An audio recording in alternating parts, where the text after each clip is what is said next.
नमस्कार. Foodie corner रेसिपीमध्ये तुम्हा सर्वांचे स्वागत आहे. आज आपण बनवणार भिजवलेल्या चणा डाळीचं पिठलं. त्यासाठी लागणार आहे आपल्याला जिरं, कांदा, कोथिंबीर आणि लसणाचे तुकडे आणि भिजवलेली चणा डाळ. भिजवलेली चणा डाळ एका मिक्सरच्या भांड्यामध्ये आपल्याला बारीक करून घ्यायची आहे. बघू शकता आपली चणा डाळ छान बारीक झालेली आहे. एका कढईमध्ये 2 पळी तेल घेतलेलं आहे आपण इथे. त्यावर मोहरी घातली, जिरं घातले आणि लसणाचे तुकडे घातले आणि कांदा घातलाय आणि छान परतून घ्यायचे. अर्धा चमचा लाल तिखट घातलंय मी इथे आणि थोडीशी हळद घातली. हे छान मिक्स करून घ्यायचे आपल्याला आणि वाटलेली चणा डाळ घालायची आहे.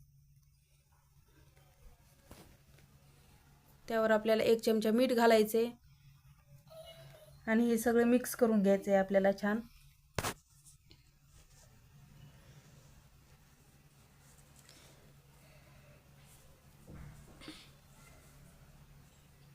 हे आपलं छान मिक्स झालेलं आहे.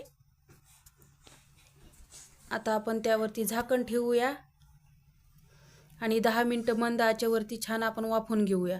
बघू शकता आपलं छान असं बेसन तयार झालेलं आहे.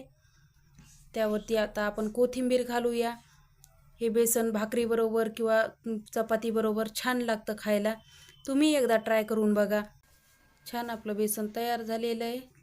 मी इथे मस्त भाकरीबरोबर बेसन केलेलं आहे. भाकर, कैरी, कांदा, बेसन आणि ठेचा मस्त असा आपला बेस झालेला आहे. तुम्हाला जर माझ्या रेसिपी आवडत असतील तर माझ्या रेसिपीला लाईक, शेअर, सबस्क्राईब करायला विसरू नका.